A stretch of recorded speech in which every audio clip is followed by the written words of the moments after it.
तुमच्याकडे जागा जागा मुक्त करा.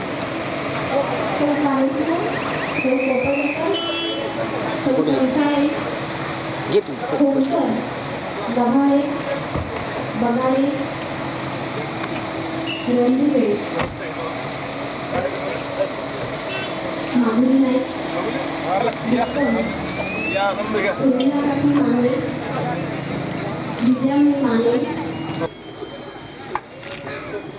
सुस्वागतम. श्री चौंडेश्वरी संगीत महोत्सवाचा 10व्या वर्षाचा शुभारंभ आपण करतोय. सर्व उपस्थितांना विनंती आहे की आपण राष्ट्रगीताच्या माध्यमातून आजचा शुभारंभ करतोय. सर्वांनी जागेवरती उठून उभं राहावं.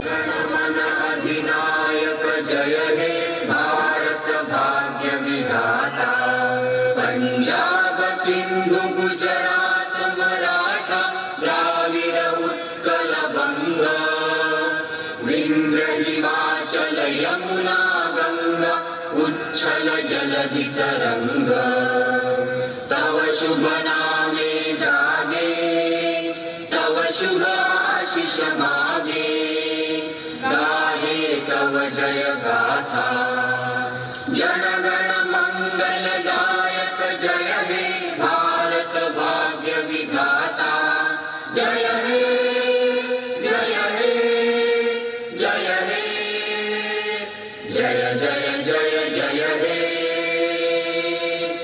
या ठिकाणी दीप प्रज्वलनाच्या माध्यमातून आजच्या या संगीत महोत्सवाच्या 10व्या पर्वाची सुरुवात आपण करत आहोत. भारतीय अभिजात शास्त्रीय संगीताचे सच्चे उपासक स्वर्गीय माधवराव शेंडे उर्फ काका यांच्या स्मृतींना या निमित्तानं अभिवादन आपण करतोय. आणि त्याचबरोबर यंदाचा हा संगीत महोत्सव आपण सुप्रसिद्ध संगीतकार स्वर्गीय आनंद मोडक यांना समर्पित करीत आहोत. डॉक्टर राजेंद्र शेंडे यांना विनंती करतो की आपण आजच्या या समारंभाचं प्रास्ताविक करावं. माननीय श्रीनिवास पाटीलजी, सिक्कीमचे गव्हर्नर, इथे जमलेले रेहमतपूरचे नागरिक, व्यासपीठावरील सर्व मान्यवर, आज मला एक मोठा आनंद होतोय की रेहमतपूरसारख्या नगरी कधीही कुठल्याही राज्यपालाचे पाय टेकलेले नाही आहेत आणि आज तो सुदिन आहे आणि तो संगीत महोत्सवाच्या निमित्ताने होत आहे. हे फार मोठं आहे, कारण आजकाल राज्यपालांपेक्षा लोकपाल हा शब्द जास्त प्रचलित आहे. पण खरे लोकपाल हे राज्यपालही असू शकतात, हे आपल्याला श्रीनिवासजी पाटीलांच्या व्यक्तिमत्वातून आपल्याला दिसून येतं. माधवराव शेंडे ट्रस्ट, रेहमतपूर नगर परिषद व सावित्रीबाई फुले पुणे विद्यापीठ ललित केंद्र यांच्या विद्यमाने आयोजित केलेल्या या महोत्सवाच्या उद्घाटन प्रसंगी इथे जमलेल्या सर्व रसिक श्रोत्यांचे, चाहत्यांचे, प्रेक्षकांचे, मित्रांचे आनंदाने स्वागत करत आहे. माझ्या वडिलांच्या संगीतावरील प्रेमाच्या स्मृती जागवण्यासाठी शास्त्रीय संगीत हे केवळ प्रतिष्ठानची मिराजदारी नाही आहे, पण खेड्यापाड्यातल्या शेतकऱ्यांची आणि सर्वसामान्यांची ती एक जहागीर आहे, ही कल्पना दृढ करण्यासाठी. आणि अभिजात संगीत व कलेची परंपरा या बदलत्या गतिमान आणि लोभानी अतिशय स्पर्धात्मक झालेल्या जगामध्ये ही अशी खंबीरपणे टिकून राहावी, ते करण्यासाठी, त्यातूनच तरुण कलाकार कसे निर्माण होतील हे बघण्यासाठी या संगीत महोत्सवाची योजना केलेली आहे. हा संगीत महोत्सव 9 वर्षापूर्वी सुरू झाला. तो आता 4 भिंतीमधून चौकात आलेला आहे. 2 दिवसातून 3 दिवसाचा झालेला आहे आणि मोठमोठे दिग्गज कलाकार या समारंभामध्ये आता हजेरी लावत आहेत. मोठे दर्दी श्रोते रेहमतपूरचे आणि रेहमतपूरच्या पंचक्रोशीतले येथे येऊन या समारंभाला हजेरी लावतात. पहिल्यापासून उपस्थित असलेले कलाकार सावनी शेंडे, अनुराधा कुबेर, शौनक अभिषेकी, उपेंद्र भट, भार्गवी चिरमुले, ज्योती सुभाष, मंजुषा पाटील कुलकर्णी, प्रतिभा लोणकर, पद्मश्री विजय घाटे यांना आजपर्यंत यांना इथे आपण पाचारण केलेलं आहे. आणि या लोकांनी सांगितलेलं आहे की शहरातल्या गोंगाटात त्यांचं संगीत साजरं करण्यापेक्षा या कृष्णाकाठच्या शांततेत आणि इथल्या रंगमंचावर आम्हाला प्रदर्शन त्यांच्या कलेचं करायला अतिशय आवडेल हे त्यांनी पुन्हा पुन्हा सांगून दिलेलं आहे. रहमतपूरची एक खासियत आहे की नेहमी काहीतरी पहिलं घडत असतं. जसं आजच्या समारंभामध्ये पहिले राज्यपाल आपल्या शहरामध्ये आलेले हे आज आपल्याला दिसत आहेत. तसंच या गावामध्ये पर्यावरणाचं खंडकाव्य आमराईवर लिहिलेले गिरीश कवी पहिलंच खंडकाव्य ते इथे लिहून गेले. तसंच याच शहरामध्ये मौखिक ऋग्वेद आणि लेखी ऋग्वेद ह्याच्यामध्ये काय तारतम्य आहे आणि त्यांची काय तुलना आहे हे संस्कृतमध्ये लिहून काढण्यासाठी जो प्रबंध लिहिला गेला ते डॉक्टर वागो परांजपे हे आपल्या रहमतपूरचेच. आणि आजकालच्या रिझर्व्ह बँकेमधच्या एका इतिहासामध्ये लिहिलं गेलं की रहमतपूरमध्ये पहिली टंकसाळ पेशवेकालीन पेशव्यांची ही रहमतपूरमध्ये झाली. या टांगसाळीत खणखण आवाज करणारी अशी धातूची नाणी निघत होती. पण या रहमतपुराणकरांनी हे सिद्ध करून दाखवलं की ती टांगसाळ आता बंद केलेली असली तरी आता संगीताच्या टांगसाळीतून खणखण आवाज करणारे असे दिग्गज कलाकार या रहमतपुरात येतात आणि आपली कला सादर करतात. आणि आम्हाला अशी आशा आहे की असाच खणखणीत आणि दणदणीत आवाज असणारे कलाकार यापुढे या संगीताच्या टांगसाळीतून रहमतपुरात येऊ शकतील.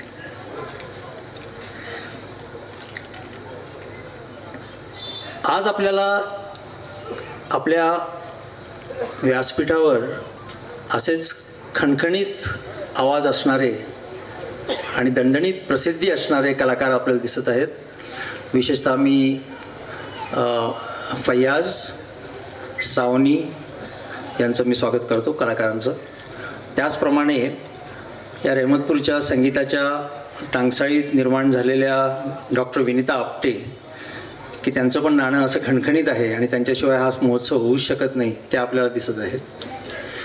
पण याशिवाय एक महत्त्वाचं गेले काही वर्ष आपल्याला पुणे युनिव्हर्सिटी सावित्रीबाई फुले पुणे युनिव्हर्सिटी ललित कला केंद्राच्या शुभांगी बहुलेकर यांचं सहाय्य आपल्याला लाभलेलं आहे.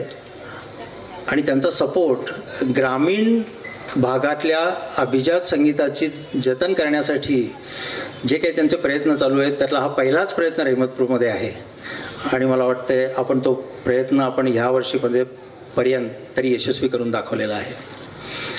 तर अशा या ऐतिहासिक गावामधला हा ऐतिहासिक अभिजात संगीताचा हा महोत्सव आहे. आणि त्यासाठी आपल्याला उद्घाटनाला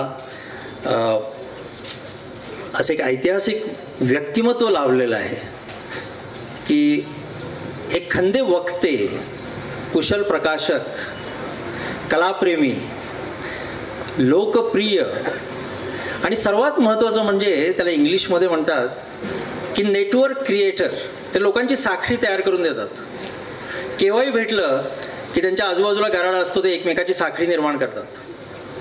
म्हणजे त्यांचं ते नेटवर्किंग करण्याची जी कला आहे ती बघितली की कुणालाही यशवंतराव चव्हाणांची आठवण व्हावी की अतिशय विलक्षण लोकसंग्रह निर्माण करणारा आणि लोकांची साखळी घालणारा असे हे राज्यपाल आज आपल्यामध्ये बसलेले आहेत.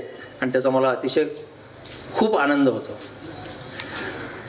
इंग्लिशमध्ये त्यांना संबोधायचं म्हणजे हिज एक्सलन्सी असं संबोधनावं लागेल. मराठीमध्ये आपण त्याला मोहनीय किंवा असं माननीय आदरातिथ्य करणार असं आपण बोलू शकू. किंवा आमच्या फ्रेंचमध्ये त्याला सॉन एक्सलन्स असं एक नाव आहे.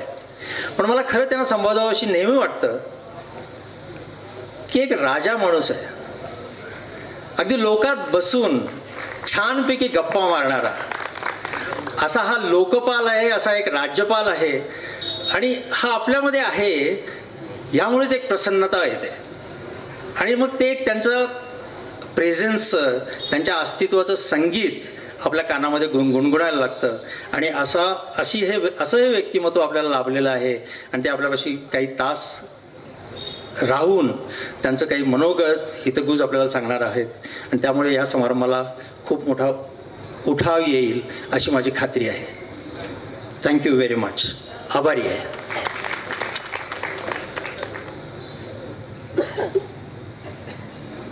धन्यवाद साहेब. खरं तर शास्त्रीय संगीत म्हटलं की खमाज, यमन कल्याण, होरी, बागेश्री, तराणा, भैरवी यासारखे संगीतातील विविध राग रहमतपूरकरांना गेली 9 वर्ष ऐकायला मिळाले. आणि या रागदारीपेक्षाही खूप मोठमोठे कलाकार या निमित्तानं रहमतपूरमध्ये आले. आणि संगीतामध्ये जसा तराणा आणि त्याची जोड यांना ती त्यांनी या ठिकाणी राज्यपाल साहेबांचं स्वागत करावं. आदरणीय साहेब, आपला पिंडच वेगळा, आपलं मैदानही वेगळं, आपण निवडलेलं पिचही वेगळं. भारतीय प्रशासकीय सेवेत उमटवला ठसा आपल्या कार्यकर्तृत्वाचा. समाजमन ओळखत बांधलात खासदार आणि सामाजिक जाणीव ठेवून पोहोचलात संसदेत. आपण उभी केलीत एक टीम निष्ठावंत कार्यकर्त्यांची आणि दिलीत दीक्षा राष्ट्रवादाची. सातारा ते सिक्कीम व्हाया दिल्ली हा आपला प्रवासही तेवढाच प्रेरक आणि फैयाज म्हणजे उदार मनाचा दाता आणि दुसराही अर्थ आहे सौंदर्यवान व्यक्ती. आणि वेगळा एक विशेष सांगावंसं वाटतं की अश्रूंची झाली फुले, वीज म्हणाली धरतीला, वेड्याचं घर उन्हात यासारखी नाटकं ज्या सिद्धहस्त लेखणीतून उतरली ते वसंत कानेटकर रहमतपूरचे. आणि या नाटकांमध्ये प्रमुख भूमिका आदरणीय फैयाज मॅडम यांनी केलेल्या होत्या. यानंतर राष्ट्रविकास, भारतीय प्रयोगकलांचा परिचय व इतिहास, द अस्थेटिक्स ऑफ बंदिश या अनेक पुस्तकांचं लेखनही त्यांनी केलेलं आहे. अशा एक मान्यवर अतिथी आपणाला आज लाभलेले आहेत. धन्यवाद.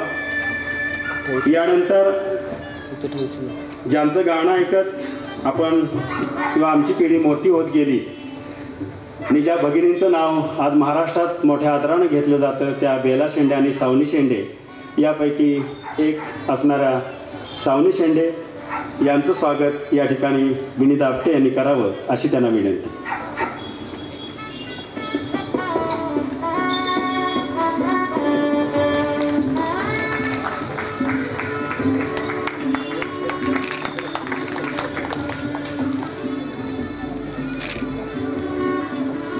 आजच्या या संगीत महोत्सवाच्या निमित्तानं या ठिकाणी एक जीवन गौरव पुरस्कार आपण देतोय. आदरणीय कुसुमताई शेंडे ज्येष्ठ शास्त्रीय आणि उपशास्त्रीय गायिका यांना या ठिकाणी आपण जीवन गौरव पुरस्कार देतोय. या जीवन गौरव पुरस्काराच्या निमित्तानं जे सन्मानपत्र त्यांना दिलं जाते त्याचं वाचन या ठिकाणी प्रथमतः होतंय. मी विनंती करतो. नमस्कार. मी या ठिकाणी सन्मानपत्राचं वाचन करीत आहे. आदरणीय कुसुमताई शेंडे, रहमतपूरच्या श्रीराम मंदिरापासून ते पुण्याच्या अनेकविध संगीत मैफिलीपर्यंतचा आपला प्रवास आमच्यासाठी अभिमानास्पद आणि तितकाच प्रेरणादायी. अभिजात भारतीय शास्त्रीय आणि उपशास्त्रीय संगीताच्या आपण खऱ्या साधक.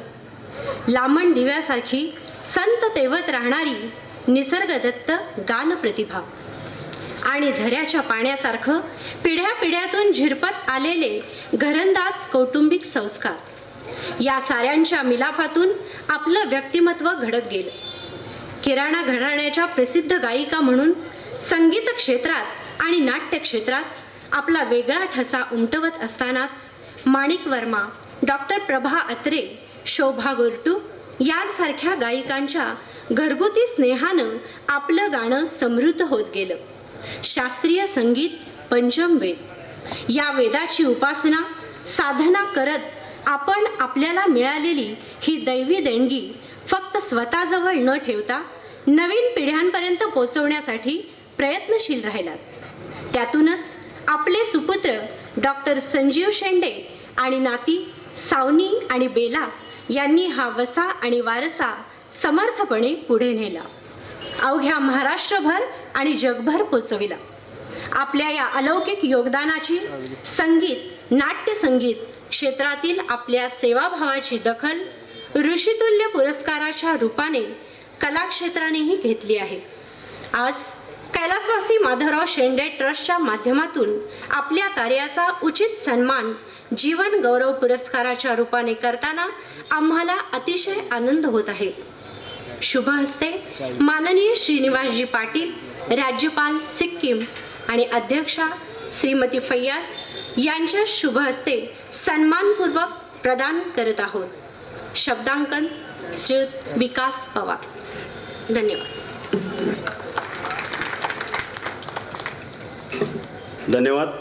या ठिकाणी आदरणीय कुसुमताई शेंडे काही कारणानं उपस्थित राहू शकल्या नाहीत, पण त्यांच्या वतीनं सावनी शेंडे या जीवनगौरव पुरस्काराचा स्वीकार करतील. त्यांना विनंती आहे की त्याचा स्वीकार आपण करावा आणि श्रीमती फैयाज मॅडम आणि महामहिम राज्यपालजी पाटील साहेब यांना विनंती, आपण जीवनगौरव पुरस्कार या ठिकाणी. संगीत महोत्सवाचं पहिलं वर्ष की ज्या संगीत महोत्सवाची सुरुवात सावनीच्या गाण्यानंच झालेली होती आणि तोही एक धागा या निमित्तानं आणखी पुन्हा एकदा जोडला जातोय. या ठिकाणी जीवनगौरव पुरस्काराचं पुरस्कार प्रदान समारंभ पार पडतोय.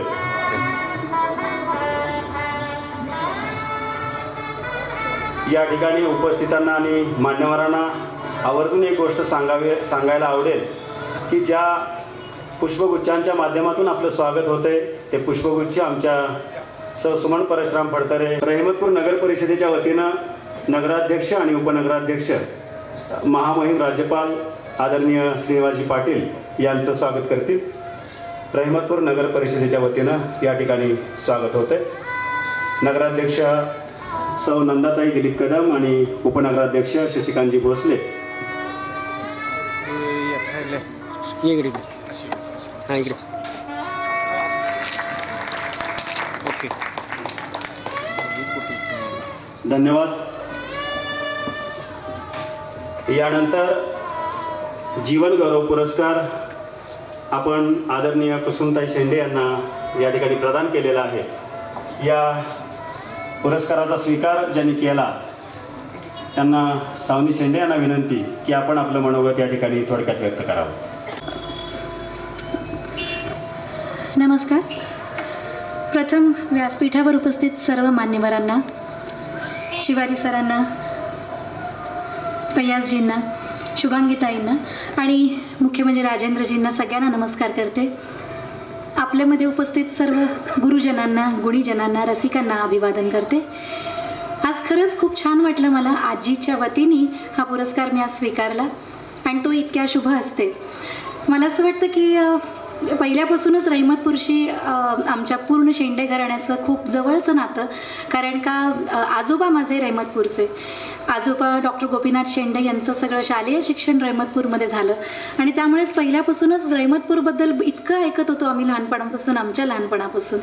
आणि बरेच वेळा रहिमतपूरला पण येणं झालं आणि या महोत्सवाच्या निमित्ताने तर खूप छान संगीत तुमच्यापर्यंत आम्हाला सगळ्यांना पोहोचवता आलं, ह्याचा विशेष आनंद होतो. आणि आजीने केलेल्या कार्याचा, तिने जे आमच्यावर अक्षरशः गाण्याचा सुसंस्कारांचा वर्षाव केला ते सतत आत्तापर्यंत आमच्यापर्यंत शेवटपर्यंत चालू राहील, आमच्याबरोबरच राहील. आणि तो जो प्रवास आजीचा आम्ही बघितला, त्याच्यानंतर ती गुरु म्हणून आम्हाला जी लाभली, या सगळ्याचं कुठेतरी मला असं वाटतं घरच्या लोकांकडून कौतुक व्हावं, तसा हा पुरस्कार मला वाटतो. आणि त्याचा विशेष करून आनंद होतो, कारण का हा रहिमतपूरवासियांचा पुरस्कार मानला जातो. आणि याकरता खरंच आपल्या सगळ्या लोकांचे खूप आभार मानते. आणि आजीची जी शिकवण आहे, आजीचे जे संस्कार आहेत गाण्यावरचे, आणि गाणं तिने आम्हाला ज्या प्रकारे शिकवलं, जे त्याच्यातली नैतिकता बाळगून जे पुढे जायला शिकवलं, ते संस्कार आमच्यावर कायम शेवटपर्यंत राहावेत आणि तसेच तुम्हा सर्वांचे आशीर्वाद आमच्या कुटुंबावर राहावेत, हीच इच्छा ईश्वरचरणी व्यक्त करते. धन्यवाद.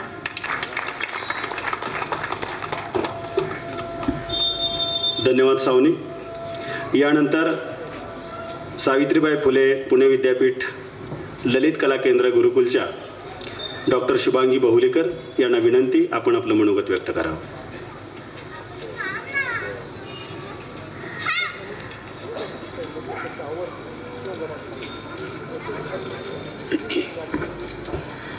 श्रीनिवासजी पाटील सर, नाट्य कलाकार, एक प्रख्यात गायिका श्रीमती फैयाज, त्याचप्रमाणे श्रीयुत राजेंद्र शेंडे, विनीता आपटे आणि इतर जे मान्यवर व्यासपीठावर आहेत ते. आज मला इथे यायला अतिशय आनंद वाटला, कारण चौंडेश्वरी संगीत महोत्सव जो माधवराव शेंडे ट्रस्टतर्फे दरवर्षी केला जातो, तर त्याच्यामध्ये आम्हाला सहभागी होता येत आहे याचा मला आनंद झाला. आपले सर्वांना माहिती असेल की ललित कला केंद्र गुरुकुल हे संपूर्ण भारतात एकमेव असं गुरुकुल आहे की जिथे गुरुकुल पद्धतीने सकाळ संध्याकाळ विद्यार्थी हे गुरुग्रही शिकायला जातात आणि त्यांची गुरुदक्षिणा जी असते ती सावित्रीबाई फुले पुणे विद्यापीठातर्फे दिली जाते. आणि BA, MA, PhD पर्यंत संगीत, नृत्य, नाट्यातले कलाकार इथून घडवले जातात. या इथे ज्या वेळेला मला विनीताताई आपटे आणि राजेंद्र शेंडे येऊन भेटले आणि ते म्हणाले की असा आम्ही माधवराव शेंडे ट्रस्टतर्फे दरवर्षी कार्यक्रम करायचं ठरवलेलं आहे, तर आपण आम्हाला आमच्याशी काही कोलॅबरेशन केलं तर बरं वाटेल. मला खरोखरच खूप आनंद झाला, कारण परफॉर्मिंग आर्ट ही कला, माझं म्हणणं की खेडोगावात, छोट्या छोट्या गावांमध्ये, छोट्या छोट्या शहरांपर्यंत सगळीकडे पोचायला पाहिजे. आजकाल आपल्याला असं लक्षात येतं की वेगवेगळ्या चॅनल्सवरून वेगवेगळ्या स्पर्धा घेतल्या जातात, त्यामध्ये अनेक होतकरू, तरुण गायक, गायिका किंवा नाट्य कलाकार, नृत्य कलाकार हे सहभागी होत असतात. परंतु ज्या वेळेला आपल्याला असं लक्षात येतं की अशा छोट्या गावातले विद्यार्थी जेव्हा येतात तेव्हा त्यांना कलेविषयीची जी जाणीव असते ती थोडी जास्त फरकाने, माझं म्हणणं आहे की शहरात आल्यावर किंवा इतर सगळ्या लोकांचं ऐकलं, पाहिलं की त्याच्यामध्ये जास्त भर ही पडत असते. प्रत्येकजण आपापल्या परीने कलेचा अभ्यास हे करतच असतात, परंतु ह्या छोट्या गावांमध्ये किंवा छोट्या शहरांमध्ये त्यांना काही मदतीची आवश्यकता असते. आणि ह्या उद्देशानेच आम्ही ठरवलं की माधवराव शेंडे ट्रस्टशी आपण कटिबद्ध राहायचं आणि त्यांना आपल्याकडून जी मदत करता येईल ती करायची. अर्थातच ही मदत आम्ही जी करतोय ती त्याच्यामध्ये आम्ही असं बघतोय की आमच्या इथले जे चांगले विद्यार्थी आहेत की जे मास्टर्स झालेले आहेत, त्यांचं काहीतरी नाव या क्षेत्रात झालेलं आहे, त्यांचे कार्यक्रम इथे घडवायचे. त्याचप्रमाणे या ललित कला केंद्राशी जे गुरु संबंधित आहेत, आमच्याकडे जवळजवळ 43 गुरु आहेत आणि 66 व्हिजिटिंग फॅकल्टी आहे, शिकवणारे प्राध्यापक. तर त्याच्यातले जे जे चांगले गुरु आहेत तर त्यांचे पण इथे काही कार्यक्रम किंवा मी मागच्या वेळेला विनीताताईंना म्हटलं होतं की काही असं वर्कशॉप, कार्यशाळा घेता आल्या तर आपण अवश्य घेऊ, कारण त्यामुळे इथल्या लोकांनाही आजच्या ह्या परिस्थितीत काय काय चाललं आहे कलेच्या क्षेत्रात हे लवकर कळेल, किंबहुना त्यांना त्याची चांगली मदतही होईल. आणि ह्या दृष्टीने आम्ही इथे येत आहोत. मागच्या वर्षीही मी आलेले होते, यावर्षीही विनीताताईंनी सांगितलं की हे 10वं वर्ष आहे, तुम्ही यायलाच पाहिजे. तर मी म्हटलं निश्चित येईल, कारण माझं असं म्हणणं की सगळीकडे कलांचा प्रचार हा व्हायला पाहिजे. नुसतं TV वरचं बघितलं आणि ऐकलं आणि ते काही क्षणिक थोड्या वेळापुरतं असतं आणि लगेच विसरून गेलं असं होतं. पण ज्या वेळेला एखादा कलाकार येतो तुमच्या इथे, त्याची मैफिल होते, त्यावेळेला सलग तुम्ही 2 ते 3 तास त्या कलाकाराच्या सानिध्यात असता, त्याच्या कलेचा आस्वाद घेत असतात, त्याच्या कलेचं सौंदर्य तुम्ही निरखत असता.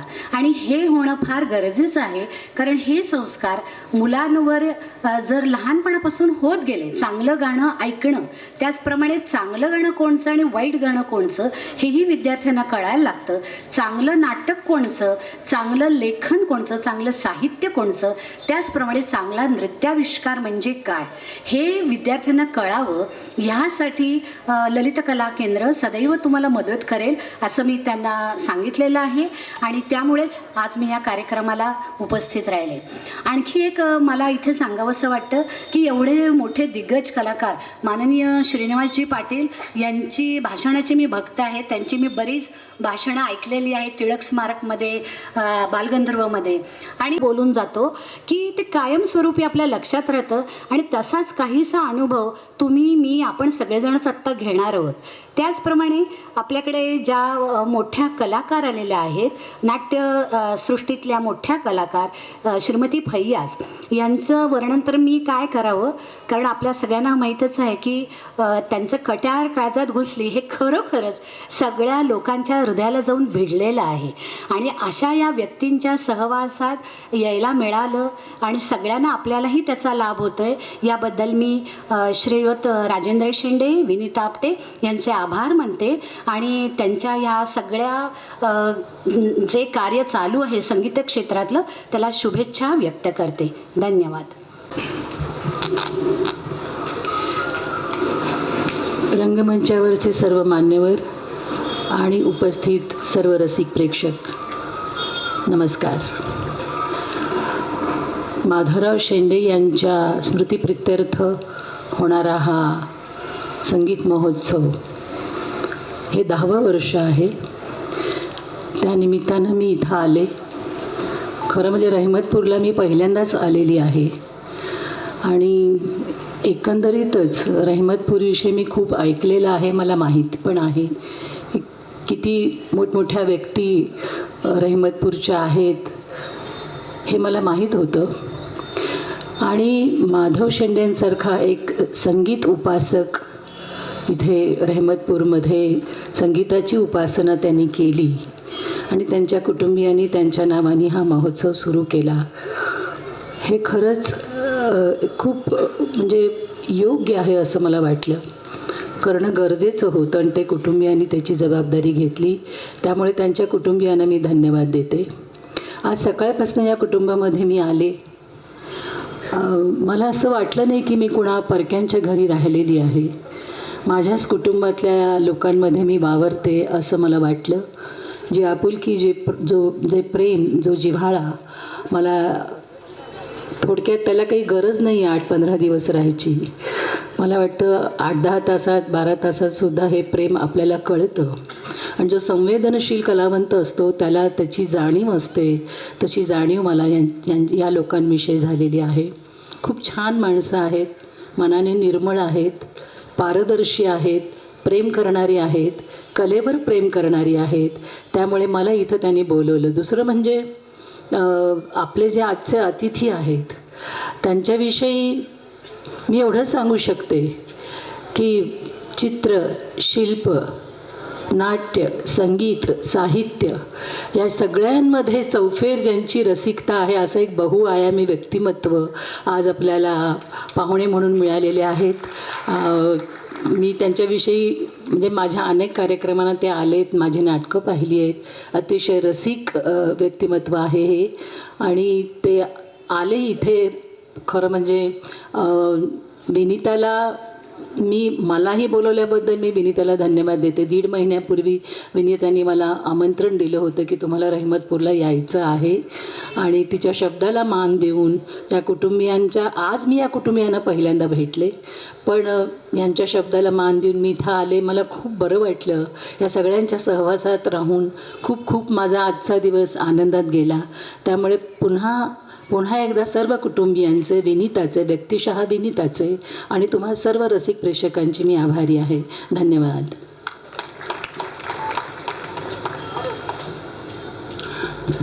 धन्यवाद.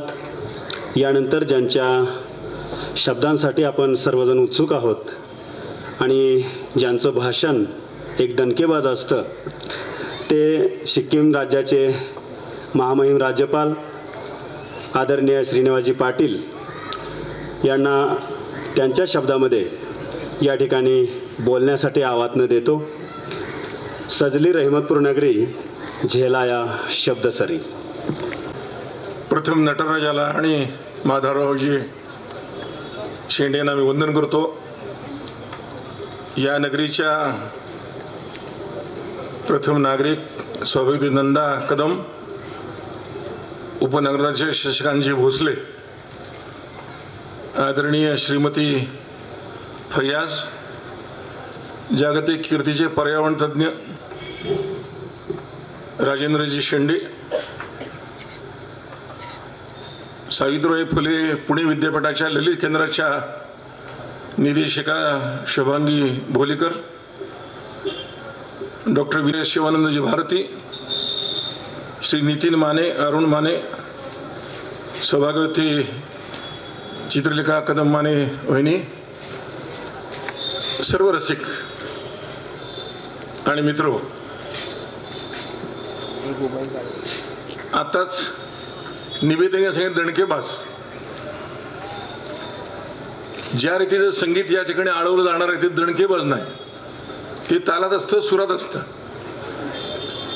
मला त्याची सवय आहे, दणकेबाजची सुद्धा सवय आहे. सामान्यपणे फैयाज ही नगरी आपल्या ग्रामीण वाटेल, ही ग्रामीण नगरी नाही आहे. संपूर्ण सातारा जिल्ह्यातली 1853 साली जी नगरपालिका स्थापन झाली ती कराडच्या अगोदर 3 वर्ष स्थापन इथली आहे.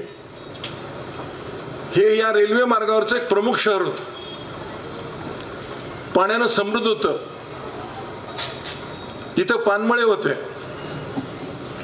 इथं गायक होते, इथं लेखक होते, इथं नाटककार होते. गिरीश कानेटकर, वसंतराव कानेटकरांचे वडील ते इथले. ही भूमी संपन्न होती. खरं तर सातारा जिल्हा आणि पुणे जिल्हा यांची तुलना मी करत नाही, पण सातारा जिल्ह्यात जन्म घेतलेला आणि पुणे जिल्ह्याचा जिल्हाधिकारी म्हणून नंतर काही काळ काम केलं मी, व्यक्ती म्हणून मला जे जाणवतं सगळ्या संस्कृतीचा उगम इथं आहे.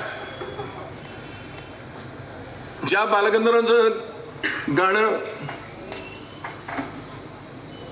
हे ओठातून फुल उमलल्यासारखं उमलत असे ते बालगंधर्व सातारचेच.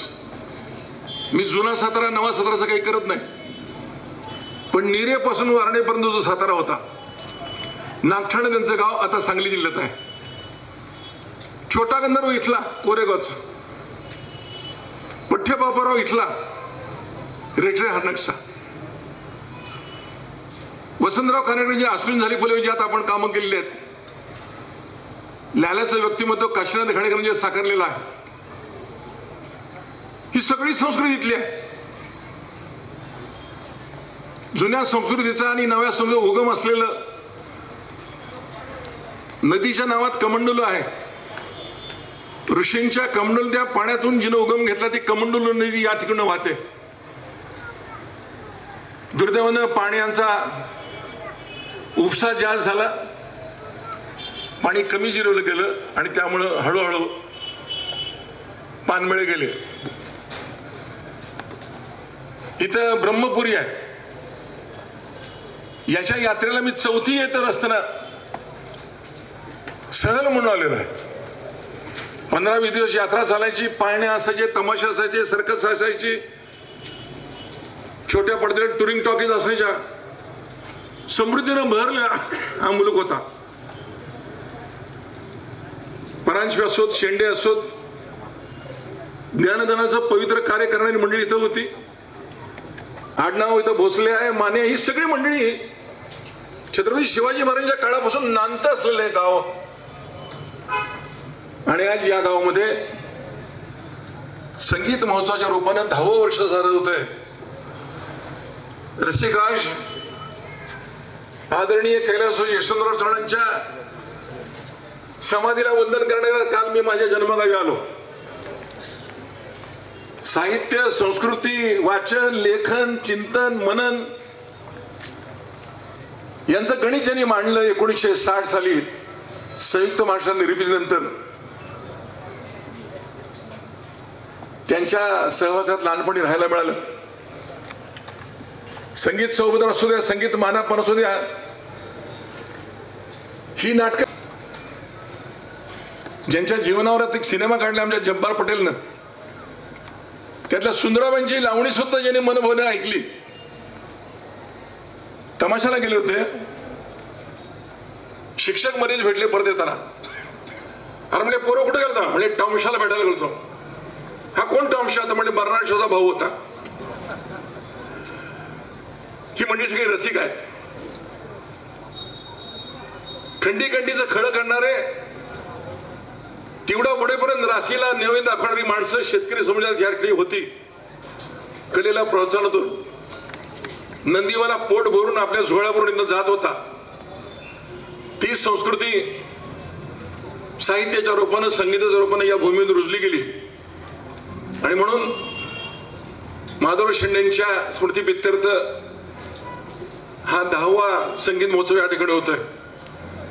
आपण अनेक लोकांची नावं तर ऐकली. आनंद मोडकांच्या बरोबर मी या ठिकाणी आलो होतो. समाजामध्ये चांगलं काही दिसतंय उचलायचं आणि दाखवायचं.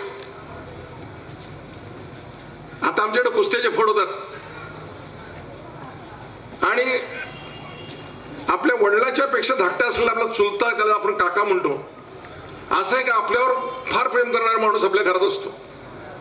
तो आपल्या वयापेक्षा 15 ते 20 वर्षांनी वडील असतो आणि तो म्हणतो चल तुझ्या आईला विचारत चालले का जत्रेत जाऊया. मग जत्रेत सगळं बघायला मिळतं. शेव मिळतं, चिवडं मिळतं, गुढी शेव मिळते, फटफटीवर बसायला मिळतं, कुस्ती असलेली खांद्यावर बसायला मिळतं. ते पोराला काहीच कळत नाही वरनं काय चाललं ते. आणि तो सारखं म्हणतो शिरला पडत मारे मागणी झालं बघा. ते पोरवरच हालतं. वरती गोंडचा त्याला गोंडा, पायात पोकळवाळ, कानात इरिंग लहानपणचं. अशा थाटातली लहान मुलं खात्या पित्या घरातली कुस्ती बघायला जायचे. सांजेवरनं घरी यायचे. ते बाहेर न्हाणारे असायचं, लगेच झोपायचं. या मऊ मातीच्या कृषीमध्ये या कला जतन केल्या गेल्या. मग अशी अमृता सुभाषचं नाव कोणी सांगितलं, ज्योती सुभाष सांगितलं, सुभाषचं नाव सांगितलं. किती कलाकार. सयाजी शिंदे इथला आडेल पडायचं आहे. हिंदी सिनेमातली जेवढी जेवढी शूटिंग होतं ते कृष्णाच्या घाटी माहुलीचे आहेत, वाईचे आहेत, मेणे नाना फडणवीसांच्या वाड्या जवळचे आहेत. निसर्गानं भरलेला हा सुंदर प्रदेश राणा मनाचं संगी उंच. लहानपणी गुरु राखायला गेल्यानंतर शेळ्या मंडळीच्या मागं दगडावर बसल्या दणगणाचं पोरगसाच्या पावा वाजवायला लागतं आणि त्या पाव्यातून कोकणीचे सूर जे येतात त्यातच संगीत दडलेलं असतं. मग आपण शोधतो हे नक्की काय आहे, मग कशात बसवायचं हे, मग तरण आहे का, तिल्लान आहे का, राग कुठला आहे. राग खरं तर त्याचं नाव राग, तो अनुराग असतो. प्रेमापोटी ओठातून निघालेलं गाणं असतं ना, ते कंठातून नाही मनातून जनातून उकल जातं. आणि त्याला जर दाद मिळाली, श्रोत्याला हलवणारा वक्ता, शायरी थाप जेव्हा डफावर पडते आणि तेव्हा समोर भले म्हणतो पठ्ठे बापूराव. पठ्ठे कशामुळे झाला, हा बापूराव आहे, श्रीधर कृष्ण कुलकर्णीचं नाव आहे. श्रीधर कृष्ण कुलकर्णी, नंतर गजानन दिगंबर कुलकर्णी आणि नंतर जगदीश खबरो कुलकर्णी. तिने कुलकर्णीच आहे. आणि ते वारणीच्या काठचे आहेत, कृष्णीच्या काठचे आहेत, नागझऱ्याच्या जवळचे आहेत. इथंही नागझरी आहे, दोंडीची पाटलीची भोसलेची नागझरी. संस्कृतीनं फुललेला सगळा शिवार आहे. आणि त्यामुळे त्या परंपरा जतन करण्याकरता त्यांचे काही अनुयायी त्यांचे वंशज प्रयत्न करतात, तेव्हा त्यांना साथ देणं आपलं काम असतं. खऱ्या अर्थानं अशा गावातल्या संगीत महोत्सवाला गव्हर्नर जावं की नाही हा एक प्रश्न आहे. पण का जाऊ नये. आपली माणसं डोलतात, आपली माणसं या म्हणतात, आपली माणसं बसा म्हणतात. कवासा आला हे शुद्ध नाही फारसं, हे पुण्य नाही, पण कवासा आला म्हणलं आणि पितळीत शेंगा भरून गुळाचा खडा आणि कासांडीवर पाणी आलं की बरं वाटतं. गेले ते दिवस आता कब्बशा वाजत होत्या. आता तेव्हा कब्बशा वाजत नव्हत्या. बहिणीच्या घरी गेलं तर दाराच्या आडनं बहीण मुलाशी कवा आला असा वाईच बसा. आणि मग त्याच्यावर झालं पुढे वाईच बसा ना जरा तरी हसा. किती दिवसानं आला तुम्ही राहूची, वाईच बसा. ते आवडणारे गाणं आमच्या मनामध्ये आहे. बेलानं गायली गाणी लोकांना आवडतात, ती जनमानसातली गाणी आहेत. माणसाला वाटतं की त्यांना म्हणावं आणि आपण त्याला दाद द्यावी. आमची दादीची पद्धत सुद्धा तशीच आहे. आम्हाला आवडलं की दाद आमच्या नाही शेजारच्या मांडीवर असते. कसं म्हणतात तो म्हणताले का मला का मारतोस, मला पटलं असतं, त्याला पटलं का नाही मला बघायचं असतं. मग ढोलकीवरची थाप असू द्या, डफावरची थाप असू द्या, पाठीवर पडलेली थाप असू द्या. पोरग कुस्ती करून आलं पळत पळत, तर सुनील मला माहिती आहे फड कसं बोलत, तिथे बरेच फडकरी आहेत. मग त्या फडामध्ये परत पोरगानं कुस्ती मारून पळत आलं तर न झेपणार पोरग नुसतं काकेत हात घालत असतो आणि धरायचं असतं, झेपत नाही. नुसतं असं करायचं, लोकांला बरं वाटतं, पोरले बरं वाटतं, कारण बराच वेळा धरायची ताकद नसते, पण धरणं ते पोरग म्हणते झक मारकने कुस्ती केली. या भागामध्ये दाद देण्याचा प्रकार आहे. मनापासून दाद देतात माणसं. परंपरा असलेला, ऐतिहासिक वारसा असलेला, फुला भरलेला, पानाने सजलेला हा प्रदेश आता काय नव्या युगाकडे चाललाय.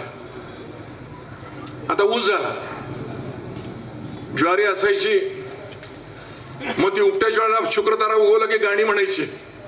ती भलरी होती, भलरी दादा भलगडी दादा. ती गाणी, त्या नकला, ती बहुरूपी. लहानपणी बहुरूपी बघायचो. रंगीच्या लग्नाला, चंगीच्या लग्नाला, घोड्यावर बसून गाडीत बसा, काय वाटलं ते म्हणायचं होतं. आणि शेवटी काय सवाल घेते, 4 आण्याचा सवाल. असे बहुरूपी सुद्धा आमच्या वाड्यावर यायचे. त्या कलातून, कीर्तनातून, भजनातून, नामदेवाचं कीर्तन पायात चालत घालून, पोवाडे, मदाम तोपर्यंत शाहीर, ताकारीचे, कुंडलचे हे शाहीर असोत, गदिमाही गाणी लिहायची.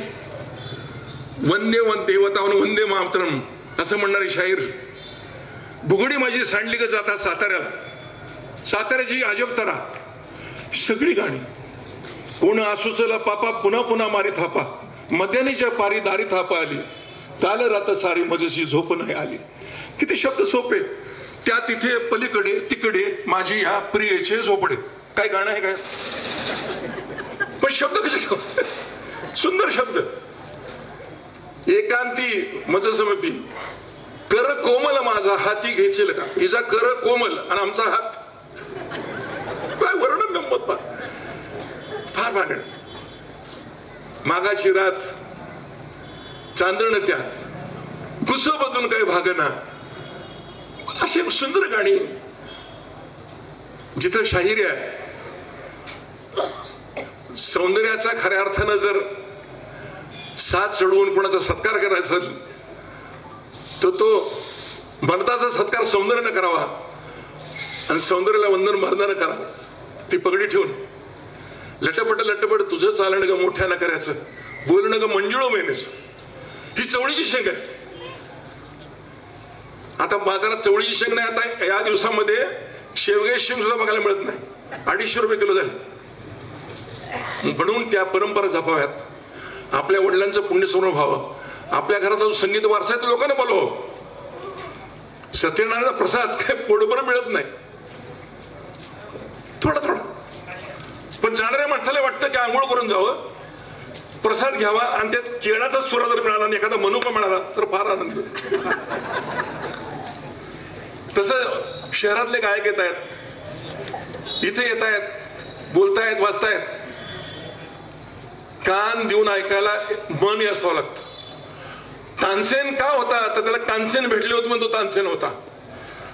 त्याला अकबरानं जर आश्रय दिला नसता तर तो तानसेन होऊ शकला नसता. ताना ऐकण्याकरता मनाला ताण देऊन रमणबागेच्या मैदानामध्ये आजही भीमण्णांच्या गुरुवारांच्या नावानं जो संगीत महोत्सव चालतो, माणसं जाऊन जागा भरतात. का भरतात? शास्त्रीय गाण्याला एक बैठक आहे. शास्त्रीय गाणं म्हणजे सुतार, सुदबोध सुतार, अवचितबोध कुंभार. शास्त्रीय गाणं हे रागात, मात्रेत, तालात असं आहे. आणि साधं गाणं जे आहे, सुगम संगीत आहे, ते कुंभाराचं गाणं आहे. टाकल्याच्या काहीतरी तव्यावरती, चाकावरती फिरवर हौशीनं बोलून आत गेला, बाहेरला ते चालले असते. मग त्याची गती कमी झाली तर काहीतरी करायचं, गती वाढवायची आणखी काहीतरी करायचं. जे बेतलेलं आहे ना ते शास्त्रीय संगीत, आणि जे अचानक आलेलं आहे ना ते सुगम संगीत. नकळत रानात सांग कानात आपुले नाते, मी भल्या पहाटे. आता कशाला भल्या पहाटे ते, मग ही गंमत आहे. मग चांदणं, भली पहाट, झुळझुळ पाणी, झरावा कशा पुढे म्हटलं. झरा तुम्ही आज बघायला झरा मिळणार नाही. सोनीला आम्ही झराव पाणी प्यासू आणि पाणी माझं वजळीनं प्यासू. आणि मागचा माणूस मध्ये खंगळू नको, तू पी म्हणजे वरच्यावर प्यायचं आणि पडलं की इथनं पडायचं, दुसऱ्यानं पुन्हा प्यायचं. म्हणजे आपण तर त्या आनंद घ्यायचाच, इतरांनाही द्यायचा. म्हणून निरझर, नीर ज्यातून झरतो तो निर्झर आणि साठते तो झरा, आणि झराचं डबकं झालं की संपलं. संगीताचं डबकं न होण्याकरता विशुद्धपणे व्हावं, ते प्रवाही व्हावं, याकरताला या रहमतपुरात चाललेले प्रयत्न माधवराव शेंडेंच्या रूपानं. खरं तर कुसुमताई शेंडे आज आले नाहीत. टिळक स्मारक मंदिरात मी जिल्हाधिकारी असताना त्यांची गौरवाची जी सभा झाली किंवा जो समारंभ झाला तो मला आठवतोय. आणि म्हणून ऐतिहासिक वारसा असलेलं हे गाव, या गावामध्ये ही परंपरा टिकावी. संगीत म्हणजे काय, त्यात गीत आहे आणि संगीतही आहे. कुणाच्या तरी संगतीनं आपण गातो ते संगीत. मग नाव आहे, संगीत आहे, सुगंध आहे. मग निवेदक म्हणाले की सोन्याचं नळ खणखण. मला निवेदकांना सांगा, सोन्याचं नळ खणखणत नाही. सोन्याला एकच मोठा दुर्गुण आहे त्यातला किंवा दोष आहे, त्याला आवाज नाही. चांदीला आवाज आहे, सोन्याला आवाज नाही. सोन्याला झळाळी आहे. सोनं कितीही उष्णता सहन करू शकतं, सोनं कितीही नाजूक मूर्चं. चांदी हा रुपया आहे आणि त्याला रुपयाला फक्त बंदा म्हणतात. तसं फयाजना गावात मन भरून ऐकावं आणि ऐकता ऐकता शेजारच्या मांडीवर ती मजा आम्ही अनुभवलेली आहे. आणि त्यामुळं फैयासारख्या मराठी नाट्यसृष्टीमध्ये गाणाऱ्या, त्यांची शायरी अशी उत्तम गातात, त्या सर्वांगानं गाणाऱ्या या नाट्य संमेलनाच्या अध्यक्षांबरोबर बसण्याचा बहुमान मला मिळाला. मला येता नाही आलं, जाता नाही आलं तिकडं, पण या सृष्टीतली सगळी मंडळी, मग मोहन जोशी सर आणि सगळी नावं मी सगळी सांगून की पुण्यात मी वाढलो, त्यामुळं त्यांचा जो हा बहुमान झाला आणि त्या बहुमानाला समोरून यंदाच याच 10व्या संगीत महोत्सवाला, कारण कुठली गंमत असेल ना, शून्य मागं ठेवलं तर किंमत कमी आणि शून्य पुढे ठेवलं तर किंमत जास्त. एखाद्या मग शून्य ठेवलं तर 1 झालं आणि एका पुढे शून्य होतं की 10 झालं. 10, 20, 30 असे महोत्सव चालत भैयासारख्या उत्तम गाणाऱ्या एका विदुषीला, संगीत तज्ञ, तिला आपण बोलवलं आणि त्यांच्या हस्ते आता खरं म्हणतं त्यांच्या जीवनातले मोठे गमती जमती सावनी आता आपल्याला सुनावणार आहे. सावनीच्या प्रश्नांमध्ये आणि फयांच्या उत्तरामध्ये उभं न राहता ताट वाढले, नक्की काय काय याचा अंदाज पाहिजे, तो येईल. त्यातलं जे उजवं असेल ते आपलं, डाव असेल ते त्यांचं, पण आपल्याला उजवं मिळतंय याचा आनंद असतो. तो आनंद आम्हाला मिळावा याकरता माधवराव शेंडेंनी केलेल्या प्रयत्नाला त्यांची पुढची पिढी जी दाद देत आहे, विमला ते असू देत, राजेंद्र असू देत, विनीत असू देत, बौलीकर या ठिकाणी आलेले आहेत, ते सर्वांना आणि विशेषतः फैयाजला धन्यवाद देतो आणि माझे शब्द आवडतो. धन्यवाद.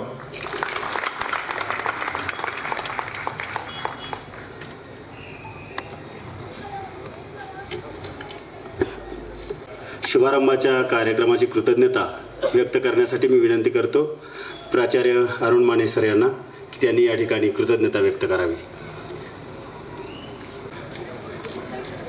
आजचा हा 10वा चौंडेश्वरी संगीत महोत्सव याचा उद्घाटन समारंभाने गौरव पुरस्कार समारंभ आता आपला संपन्न होत आहे. या समारंभाकरता